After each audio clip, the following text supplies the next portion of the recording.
we're talking about a guy that could leave a legacy. And I know maybe he doesn't care about legacy. Maybe he does. I don't know. But we're talking about a guy that could really leave a legacy in this game. That's how good he is. Lomax potentially wanting to come back into the NRL and play again. It feels really wrong. It feels really unfair to the Eels. Now, I'm torn between a rock and a hard spot because I don't not want Lomax in the game. He's a bloody good player.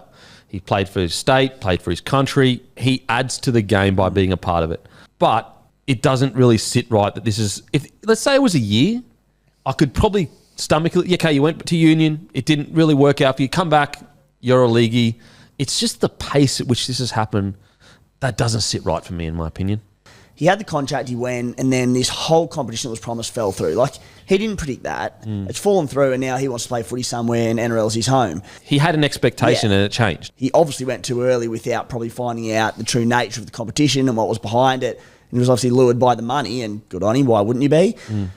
That's where I'm just like, how much did he look into what's behind R360 and all of that? The thing with that, though, is like, who's advising Lomax? Unless there is a bank guarantee with a contract, boom, there it is. Even if the comp doesn't go through, you are paying my client his full contract.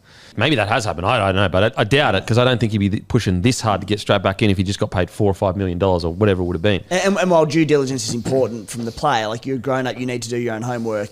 Players are putting faith in managers to do it's managers' the job. Side. Yeah, exactly. That's literally his profession. It's almost like asking a player to be his own lawyer. Yeah. It's like, yeah, you can read it.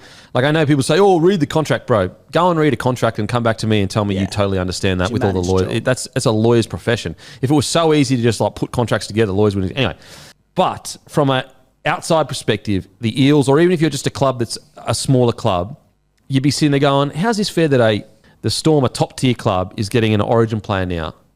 I don't know. Yeah, none of it's fair. It sucks for Parramatta. Like they're the real losers out of this. And as I said, it feels gross for me to say, but I think I'd be a bit remiss if I didn't say it because unfortunately it's the truth. Like I'm not saying things that aren't true.